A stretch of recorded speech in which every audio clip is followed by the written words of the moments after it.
"You shouldn't be sleeping in your car on my street," Clara said, her voice barely above a whisper as the cold wind pushed her hair across her face. She tightened the old coat around her shoulders, trying to look braver than she felt. Snowflakes drifted down from the dark sky, melting the moment they touched the cracked windshield of the rusty sedan parked by her curb. Inside the car, a man sat hunched over the steering wheel. He didn't look dangerous. He looked like he hadn't slept in days. His hair was messy, a rough shadow of a beard along his jaw, and his coat looked like it had once been expensive but now carried the wear of too many nights like this. When Clara knocked on the glass, he flinched so hard she almost stepped back, but then he slowly turned to face her, his eyes meeting hers through the frost. "It's fine," he said. His voice was low but steady. He cleared his throat. "I'll be gone by morning." Clara pressed her lips together. She could feel her daughter's small hand tugging at her sleeve. Emma was only 6 and too young to understand what it meant when a strange man parked outside their tiny duplex in the middle of a snowstorm. Clara glanced down at her little girl, whose sleepy eyes were wide and worried. "Mammy?" Emma whispered. "Is he going to be okay?" Clara looked back at the man. He didn't beg. He didn't explain. He didn't even ask for help. He just sat there, his breath fogging the window. Something in that quiet surrender made something ache in Clara's chest. "Look," she said, trying to sound firm. "It's freezing tonight. I can't let you stay out here and freeze to death. I don't have much space inside, but the couch is clean. It's just for the night." The man hesitated. For a second, she thought he might argue, tell her to mind her own business. But then he looked past her at Emma, standing in the porch light, her tiny boots half buried in snow. He swallowed hard and nodded once. "Just for the night," he said. Clara stepped back so he could open the door. He moved stiffly, like every bone in his body hurt from the cold. When he stood up, she realized how tall he was. He could have easily looked threatening if not for the exhaustion that made him seem smaller somehow. Inside, the warmth of the little living room wrapped around them. Clara turned on the lamp by the worn sofa, brushing off Emma's stuffed toys to make space. "You can sleep here," she said. "Bathroom's down the hall. There's soup on the stove if you're hungry." The man stood awkwardly by the door, looking at the soft blanket she draped over the back of the couch. He looked like he didn't know what to do with his hands. "You don't have to do this," he said quietly. Clara almost laughed, but there was no humor in it, just a tired kindness. "Maybe I don't, but I have a daughter who sleeps better knowing there's one less person freezing outside." He didn't say thank you, he just nodded, lowered himself onto the couch, and sank back like he hadn't sat on anything soft in weeks. Clara watched him for a moment, searching for signs of danger. All she saw was a man who looked like he had run out of places to go. As she carried Emma to her bedroom, she heard his voice for the second time that night, soft but clear. "My name's Alex." She paused at her daughter's door and turned back. He was already lying down, one arm draped over his eyes. "Clara," she said. "That's my name." Emma's small voice broke the quiet as she peeked around Clara's shoulder. "Good night, Alex," she said shyly. He lifted his arm just enough to look at her, and for the first time that night he smiled. "Good night, kiddo." In that moment, Clara wondered if maybe sometimes the safest place in the world was the home of a stranger with nothing left to lose. Clara hadn't always lived in this small duplex on the edge of town. 5 years ago, she and her ex-husband had owned a modest house with a fenced yard and a swing set he promised he'd paint but never did. Back then, she thought working double shifts as a waitress was temporary, just a way to save up until things got better. Instead, things fell apart. He left behind unpaid bills and the habit of punching holes in the drywall whenever money got tight. When he left for good, Clara was almost relieved. What he didn't take with him, he left broken. So she packed up what she could carry and moved herself and Emma into the cheapest place she could find. It wasn't much. The heater made a noise like an old man coughing when it kicked on. The pipes rattled if you ran the shower too long. But the locks worked, and there was never any yelling, so to Clara it was home enough. She worked at Maggie's Diner on Route 27. the one that stayed open 24 hours to catch the late truckers and the early risers. Maggie paid just above minimum wage and let Clara take leftover pies home at the end of her shift. Most nights, Clara came home around 2 in the morning, legs aching, eyes burning, her shoes smelling like fries and burnt coffee. She'd tiptoe into Emma's room just to watch her breathe for a moment before collapsing on the old recliner she got from a yard sale. Emma was her whole reason for every tired smile, every second-hand winter coat, every unpaid utility bill that got pushed to next month so she could afford birthday cupcakes for Emma's first-grade class. That night, with Alex on the couch, Clara lay awake longer than usual, listening for any sound out of place. Her mind kept spinning with questions. Who sleeps in a car in a town like this where the bus stops running at 9 and everyone knows everyone else's business? Who is he running from? Or what? In the dim light, she could see the outline of his shoes by the couch. They weren't cheap, she noticed when he stepped inside. The soles were worn, but the leather was real, the kind of expensive that never quite disappears even when it's scuffed and tired. Clara told herself it didn't matter. Maybe he was just someone who'd been rich once, who lost it all. People liked to think that couldn't happen, but Clara knew better. She drifted off somewhere between worry and exhaustion. When she woke, Emma was already up, sitting cross-legged on the floor, with her little plastic horse figurine spread out like a kingdom. Clara padded into the kitchen, rubbing sleep from her eyes. The smell of something faintly burnt caught her off guard. She peeked into the living room and found Alex in the tiny kitchen space, standing there holding a frying pan like he wasn't quite sure what to do with it. She almost laughed but caught herself. He looked back at her with an awkward half-smile. "Sorry," he said. "I thought maybe I'd try breakfast to say thank you." Clara leaned against the door frame. "You don't have to do that," Alex shrugged, setting the pan down. "I figured I should at least try to be useful." "If I'm taking up your couch." Clara poured coffee into 2 mismatched mugs and handed one to him. He held it like someone who didn't drink it often, turning it in his hands as if trying to warm his fingers more than anything. Emma peeked around Clara's leg, wide-eyed and curious. Alex crouched down so he wasn't so tall, offering her a small smile. "Hi there." Emma hid her face in Clara's sweater but giggled anyway.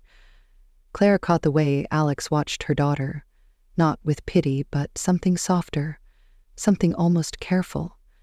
She wondered if he had kids somewhere, if maybe he had someone waiting for him to come back, but she didn't ask. People had a right to keep their ghosts. She motioned for him to sit. The 3 of them shared a quiet breakfast of toast slightly burnt on one side and scrambled eggs that stuck to the pan. Alex ate every bite like it was a feast. He didn't talk much. When Clara asked where he was headed next, he just looked down at his plate and said, "Nowhere right now." Afterward, he helped Emma find her missing horse under the couch and even tied her shoelaces when Clara's hands were busy rinsing dishes. It was such a small thing, but when Clara watched him kneel on her worn carpet, tying tiny pink laces with clumsy fingers, she felt something shift in her chest. An ache she didn't have words for. She reminded herself not to trust that feeling. People leave. That was the one truth she knew by heart. But as Alex sat cross-legged on the floor, helping Emma line up her horses in a perfect row, Clara found herself wondering if sometimes strangers were just people who hadn't had the chance to stay yet. By the second night, Clara told herself she was a fool for letting him stay again, but when she stood at the door holding out an old blanket, she could not bring herself to tell him to go. She told him it was only until the snow stopped and the roads cleared, but deep down she knew she would find another reason to let him stay when the weather changed. Alex didn't ask for anything. He didn't sleep much either. Some nights Clara woke to find him sitting on the edge of the couch, staring at the dark window like he was waiting for something to appear out of the cold. He always flinched when she caught him like that and mumbled an apology before lying back down, pretending to sleep. On the 3rd morning, Clara woke to the sound of scraping metal. She pulled on her coat and stepped outside to find Alex under the hood of her old Chevy, sleeves rolled to his elbows, breath fogging in the morning air. The smell of gasoline and cold metal stung her nose. "What are you doing?" she asked, pulling her coat tighter. Alex looked up, face streaked with grime and a grin that surprised her. "Trying to make this thing last another winter," he said. "You shouldn't have to walk Emma to school in the snow." Clara didn't know what to say. No one had touched that car since her ex kicked the bumper so hard it nearly fell off. She wanted to tell Alex to stop, that he didn't owe her anything, but instead she just stood there, watching him work, the heat of something unfamiliar blooming under her ribs. By the time Emma came out, bundled in her too-big jacket, Alex was sitting in the driver's seat turning the key. The engine sputtered, then caught, like an old man clearing his throat after a long silence. Emma clapped her mittened hands and squealed. Clara felt like crying. That night they ate dinner together at the small wobbly kitchen table. Clara reheated leftover soup and Alex insisted it was the best thing he'd tasted in years. Emma leaned against his arm while she picked the carrots out of her bowl. Alex told her stories about horses and castles, like he'd grown up reading fairy tales too. Clara watched the two of them laugh at Emma's made-up jokes, and for a moment the tiny kitchen felt warmer than it had in a long time. But the closeness made the questions grow louder in her mind. Who fixes cars like that when they claim they have nowhere to go? Who ties a perfect Windsor knot in a donated church coat, the way Alex did when he walked Emma to school that morning? Who sleeps in a sedan with leather seats but has no wallet, no phone, no plan? A week after the first night Alex arrived, the snow eased. Clara came home from a double shift to find him sitting on the steps with a small stack of firewood he'd gathered from the park nearby. He looked up as she approached, his eyes shadowed but his mouth curved into something like relief. "I thought maybe you'd want the heater off for a night," he said, tapping the woodpile. "Less noise for Emma's sleep." Clara wanted to snap at him, tell him not to touch things, not to settle in like he belonged, but the words died in her throat.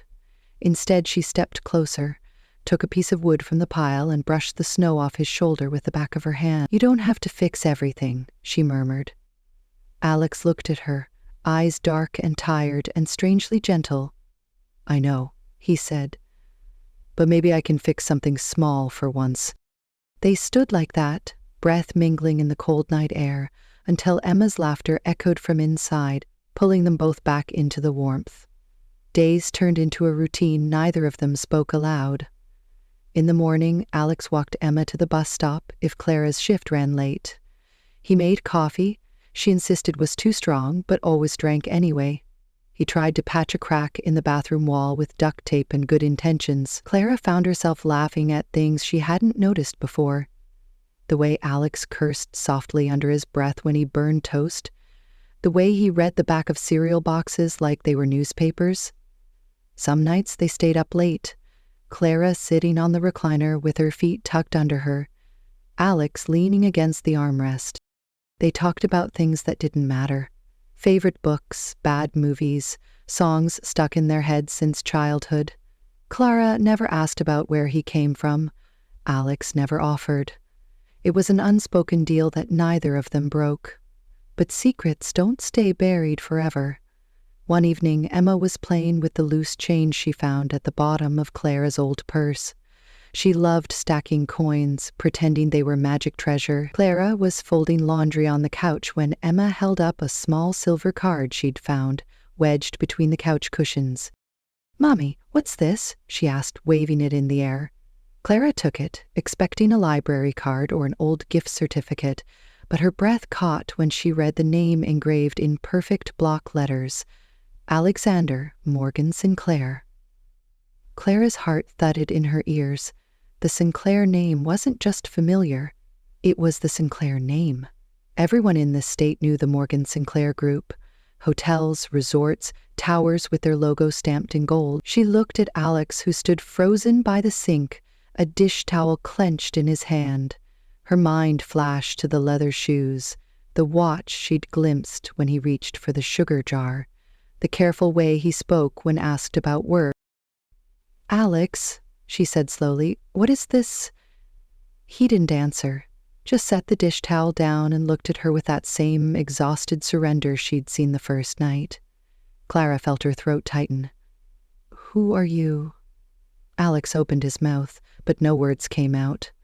Emma giggled, oblivious to the crack in the air, and ran off to find her toy horses. For a long moment, the only sound in the room was the faint hum of the refrigerator. Clara stepped closer, the card still trembling in her hand. "Why are you here? Why my couch? Why my daughter? Why this house?" Alex pressed a palm to his eyes like he could block out the questions. "I didn't lie," he said hoarsely. "I just left things out." Clara felt anger rising like bile. She thought about the way he tucked Emma's scarf before sending her out the door, the way he sat in the snow fixing her car, the way he laughed at her bad jokes at midnight. She hated that she had let him in, that she wanted him to stay, that she didn't know who he really was. "You need to leave," she said, her voice shaking. Alex flinched but didn't argue. He nodded once, eyes hollow. Clara turned away before he could see the tears spill over. In the small bedroom, Emma hummed a lullaby to her horses, her soft voice threading through Clara's rage and regret like a ghost of something fragile and hopeful she wasn't sure she could protect anymore. Alex was gone by morning. Clara woke to the couch empty, the blanket folded with impossible care, the faint scent of his soap lingering in the air like a ghost. The snow had melted enough that the roads were clear again. It should have been a relief, but as she packed Emma's lunch and tied her boots for school, Clara felt the silence pressing in. Emma asked where Alex was, but Clara only said he had to go home. She didn't know what else to tell a 6-year-old who still believed everyone who smiled at her was good. By the second night, Clara found herself listening for the soft creak of the floorboards where he always paced when he thought she was asleep. She hated that she missed it. She hated that she cared. A week passed, then another. The news ran a story about Alexander Morgan Sinclair, heir to the Sinclair Group, missing for almost a month. They showed a photo of him in a sharp suit at a charity gala, hair combed back, smiling next to his father, who looked like he'd been carved from stone. Clara barely recognized the man in the picture. He looked like he belonged in a glass tower, with polished marble floors and rooms full of people who never touched dirt. Not the man who burned toast in her kitchen, or who read Emma bedtime stories, because Clara's voice always gave out by the third page. One evening, Clara came home from her shift to find an envelope taped to her door. Inside was a check. More zeros than she'd ever seen on a piece of paper in her life. There was no note, no explanation, just her name typed neatly on the line. She crumpled it up and threw it in the trash. The next morning, it was back. Tucked under her mug in the cupboard, she tore it up and burned it in the sink. On Friday night, she found another envelope slipped under the door while she was at work. This time there was a slip of paper inside, with a single line in Alex's handwriting. "I'm sorry."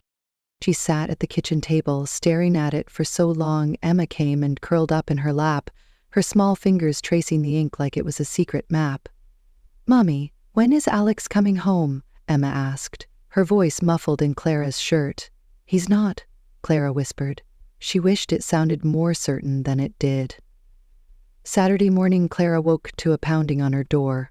She pulled her robe tight, hair still wet from her rushed shower. On her porch stood 2 men in suits.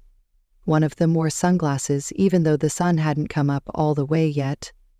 "Ma'am, we need to ask you a few questions," the taller one said, his smile cold and tight.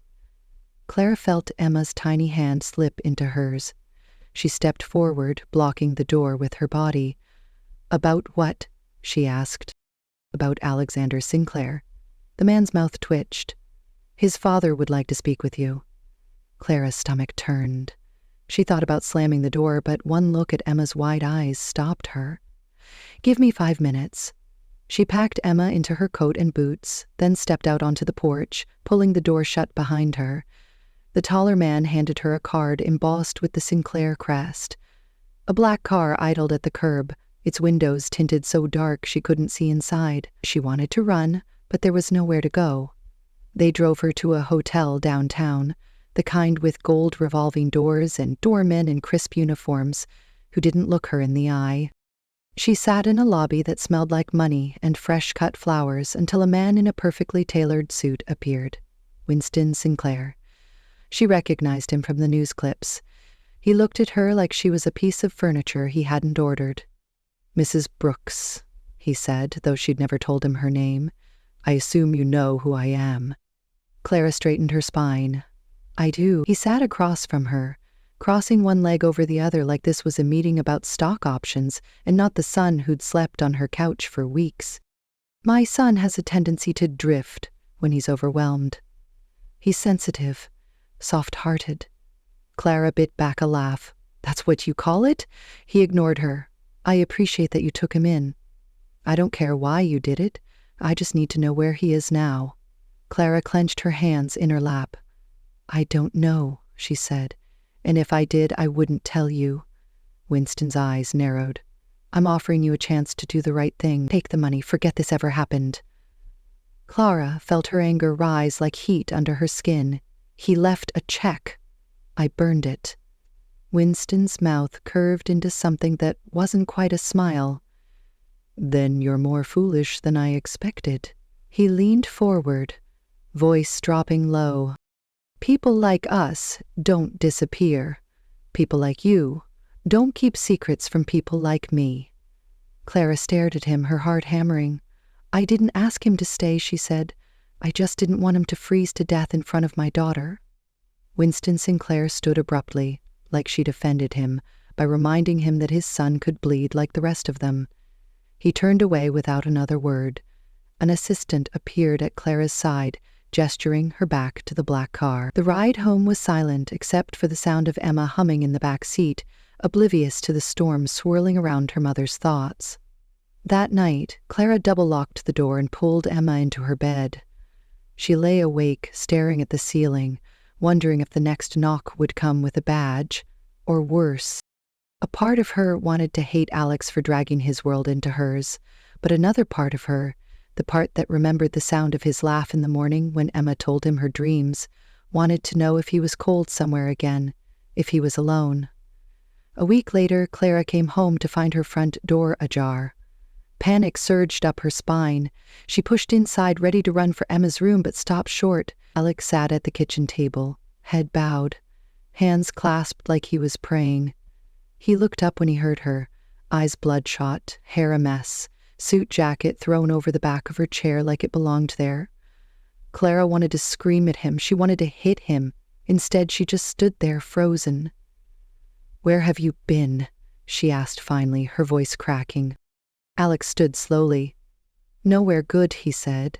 "They found you," she snapped. "Your father dragged me into some hotel like I'm trash to be bought." "I know," Alex said, shame written in every line of his face.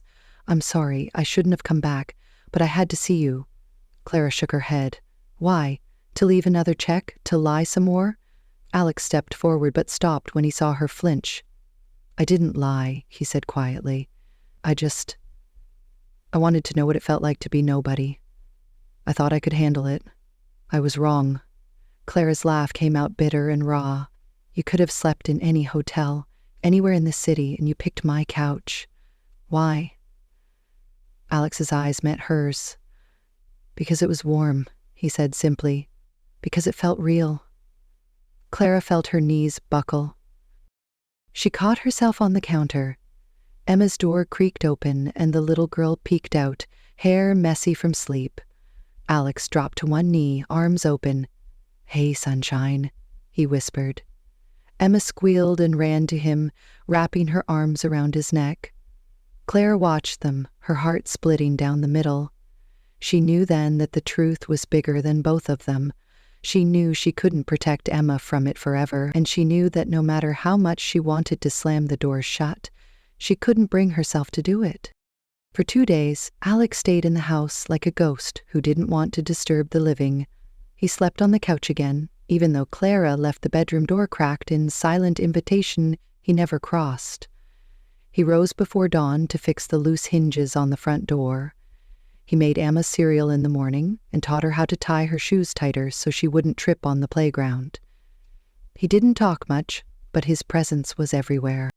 When Clara returned from her late shift, she found the sink empty of dishes for the first time in years. She wanted to scream at him to stop pretending he could fix anything with chores and warm milk for her daughter. But every time she opened her mouth, she found herself asking if he'd eaten instead. On the third night, Clara came home to find Alex waiting at the kitchen table, a small envelope sitting between his hands. He pushed it toward her when she dropped her bag on the floor. "I want you to have this," he said. She didn't look at it. She stared at him instead, at the dark circles under his eyes, the tension in his shoulders. He looked like a man carrying a weight so heavy it bent his spine even when he sat. "I don't want your money," she said, her voice flat. Alex shook his head. "It's not money." Clara hesitated, then picked up the envelope. Inside was a key. She frowned. "What is this?" Alex rubbed a hand over his face. "It's for a storage unit a few blocks away. I kept some things there. I want you to have what's inside if anything happens." Clara felt her chest tighten. "What do you mean, if anything happens?" Alex leaned forward, elbows on his knees, voice low so Emma wouldn't hear from the living room. "My father knows I'm here. He wants me back. He wants all this to go away. He'll do anything to make sure it does." Clara's hands trembled around the envelope. "So what?" she asked. "You think he'll hurt you?" "Hurt me? No. Make me disappear, maybe. Make you disappear. If you don't let go, definitely." Clara stared at him, a bitter laugh bubbling up. "You say that like it's normal." Alex met her eyes. "In my family it is." Clara threw the envelope on the table. "Get out," she said. "Take your secrets and your keys and get out. You don't get to drop that at my feet like it's nothing." Alex stood slowly. "I never wanted to drag you into this, Clara. I swear." She pointed to the door, rage burning hot in her chest. "You already did. You sat on my couch and ate my food and tucked my daughter's scarf like you were one of us. You don't get to turn that into a threat."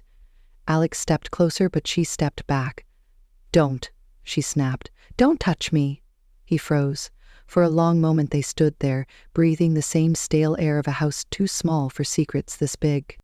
Then a soft knock at the door made them both jump. Clara's heart thudded against her ribs. Alex stepped in front of her automatically, shielding her with his body. The knock came again, louder this time. Emma peeked around the corner, eyes wide. "Mommy, who is it?" Clara shushed her and moved to scoop her up. "Stay behind me," Alex whispered. Clara wanted to protest, but before she could move, the door burst open. Two men in dark suits pushed inside without a word, their shoes dripping melted snow onto the cheap carpet. Winston Sinclair stepped in behind them, coat buttoned to his throat, eyes sharp and cold as polished glass. Clara felt Emma bury her face in her neck. Winston's gaze flicked to Alex, then settled on Clara with disdain. "Mrs. Brooks," he said smoothly. "I see my son has made himself comfortable again." Alex squared his shoulders. "This isn't your house." Winston ignored him. "I tried to handle this quietly, Clara. I tried to make this easy for you. I offered you more money than you'll ever see again." Clara's arms tightened around Emma. "I don't want your money." Winston's jaw tightened. "Then what do you want?" "This?" He gestured around the small living room, the peeling paint, the flickering lamp. "You think this is a future?" Clara felt her voice rise. "It's ours. That's what matters." Winston stepped closer, so close she could smell the expensive cologne under the cold air clinging to his coat. He leaned down, voice like a snake's hiss. "Let him go. Let him come home where he belongs. He's not yours to keep." Clara met his eyes. She wanted to flinch, but forced herself to stand taller. "Maybe he's not mine, but he sure as hell isn't yours either." Winston's mouth curved into something like a smile, but there was no warmth in it. "I'll give you one more chance. Take the check. Walk away." Clara felt Alex's hand brush hers, steady and warm. She looked at him. For the first time, she saw fear there, raw and real. But she also saw something else, hope. She turned back to Winston. No.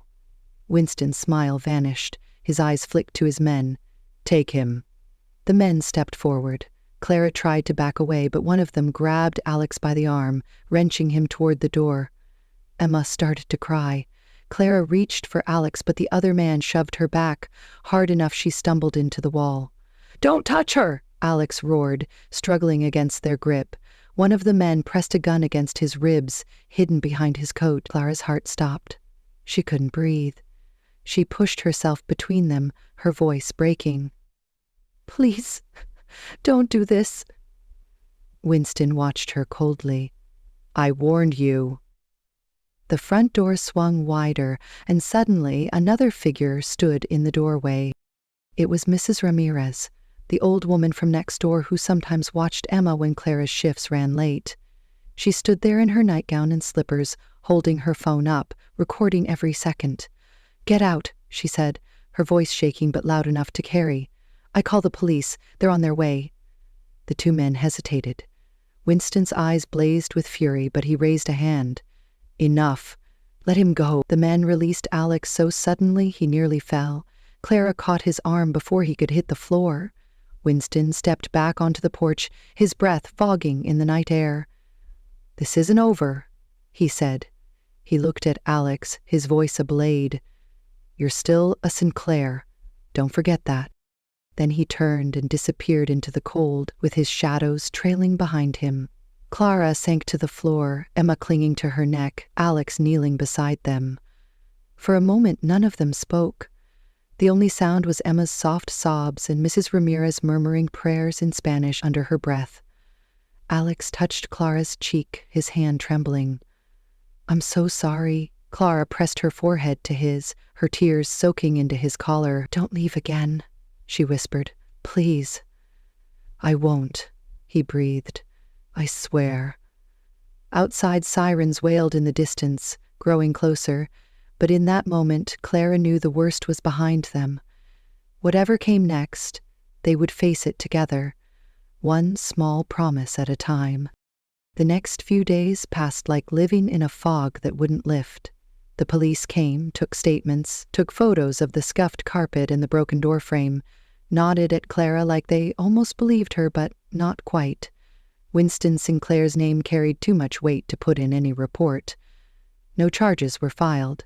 The men in suits vanished as quickly as they had come, but Clara could feel their shadows pressed against the windows long after the squad cars rolled away. At night she lay awake listening for footsteps on the porch.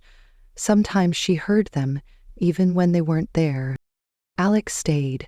He didn't ask this time.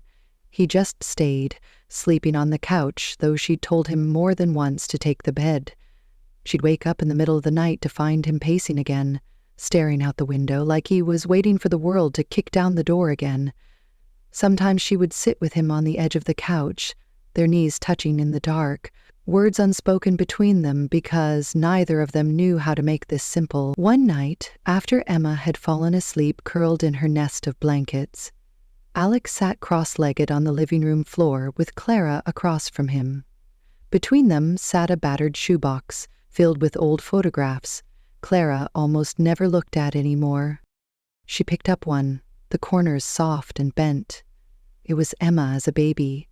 Gummy smile, eyes bright and clear before life had taught Clara how quickly good things could be taken away.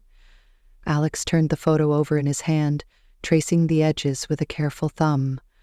You were alone, weren't you? He said softly. Clara shrugged, picking at a loose thread on her sleeve. Not always, she said, but mostly. He looked at her, eyes steady, quiet. I've never done anything on my own, he said. Not once. My whole life, every decision was made for me. School, work, who to smile at, who to pretend to love. Clara let out a short, bitter laugh. Sounds nice, she said. Must be comforting having everything laid out for you. Alex shook his head. It's prison, Clara. Made of gold, maybe, but prison just the same. He set the photo down and took her hand in his his thumb brushing over the calluses on her palm. "Do you know what it felt like the first night you opened your door?" he asked. Clara stayed silent. Alex's voice dropped to a whisper. "It felt like freedom. For the first time in my life, I wasn't anybody's son. I wasn't the heir, the project, the pawn. I was just Alex. Some guy you let sleep on your couch." Clara's throat tightened. She hated how much she wanted to believe him. She hated how warm his hand felt wrapped around hers. She pulled away before the wanting turned into something bigger than her fear. "We can't stay like this," she said, her voice sharper than she meant it to be. He nodded once, like he'd expected it. "I know." He looked at her, his jaw set. "I want you to come with me." Clara laughed, but it came out broken. "Come where? Back to your marble palace? Be your dirty little secret you hide in the servants' wing?" "No," Alex said, leaning closer. "Not that. Not ever that. I want to walk away. I want to build something that's ours, not theirs. I don't want their money.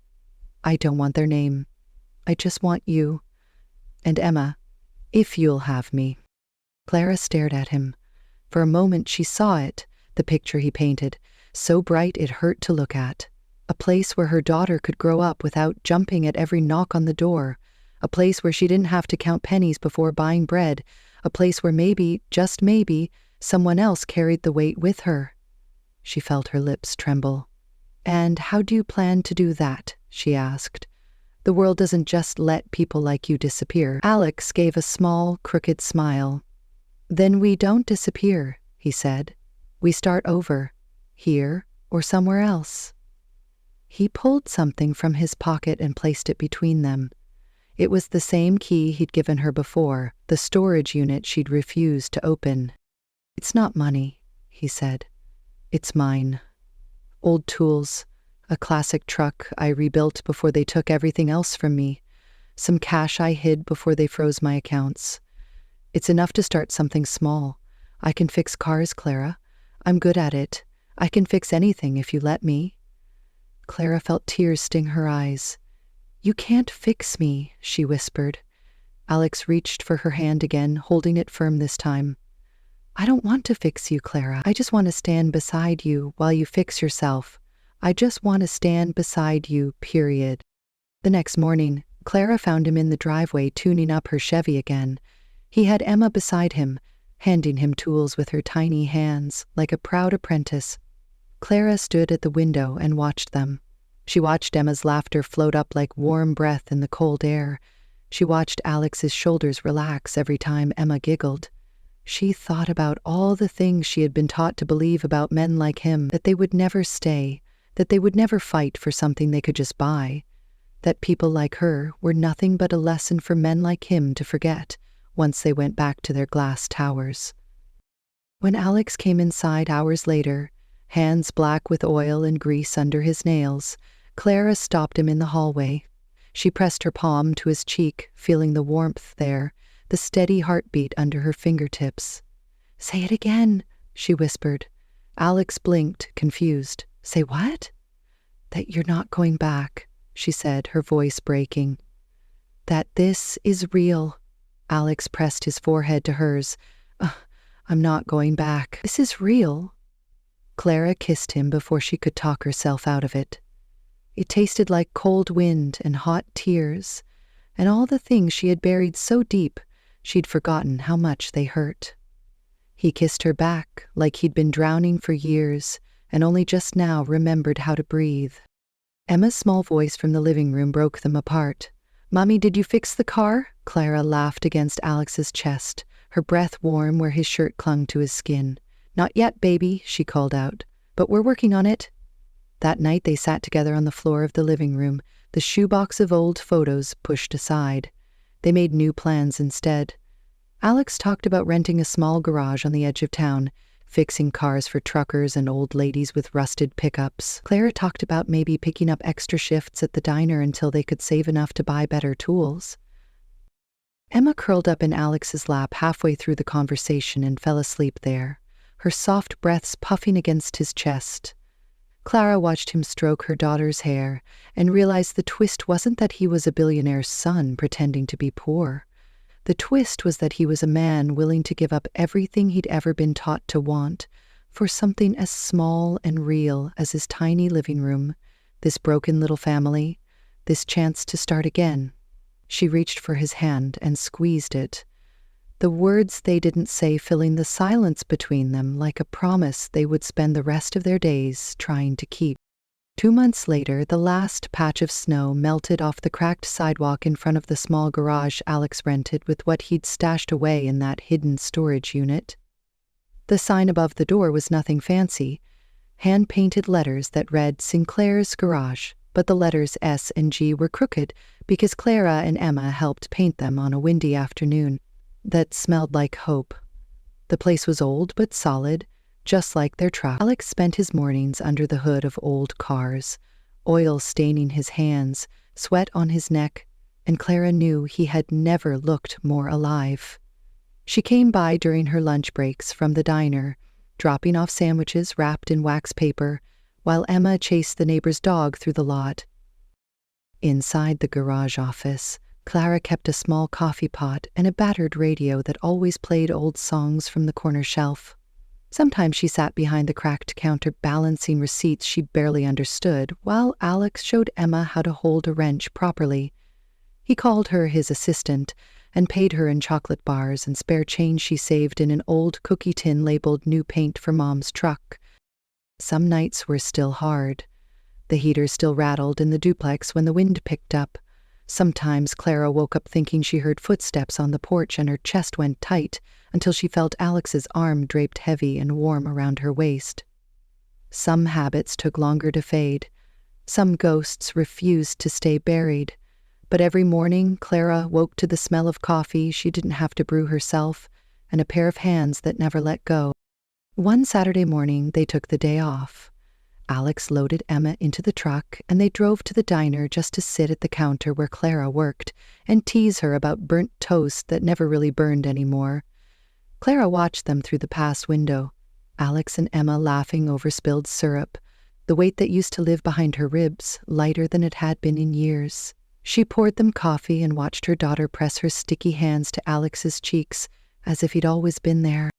After breakfast, they walked through the neighborhood, Emma skipping ahead on the sidewalk, chalking hearts and lopsided stick figures. Clara tucked her hand into Alex's back pocket and leaned against him, feeling the warmth of his shoulder under her cheek. She thought of the first night he had knocked on her life, cold and lost, nothing but a stranger with a name she didn't know how to pronounce. Now here they were, ordinary and messy, a small family that belonged to no one but themselves. At the corner of Main Street, Clara paused and looked up at him. "You know we're never going to be rich, right?" she asked, half teasing but needing to hear him say it too. Alex kissed her forehead and smiled into her hair. "I know, but we'll have enough." "Enough?" she echoed, like she was testing the word in her mouth for the first time. He brushed his thumb across her cheek. "Sometimes enough is everything." Emma turned and ran back to them, her arms wrapping around their legs, sticky fingers and wild hair and all. Clara knelt and pressed a kiss to her daughter's temple. Then she looked at Alex and whispered so Emma wouldn't hear, "Thank you for knocking on my door that night." Alex laughed softly. "You opened it, Clara. You opened it." In a world where everything has a price, they built something no one could buy, a home where trust cost nothing and love was the only currency that ever really mattered.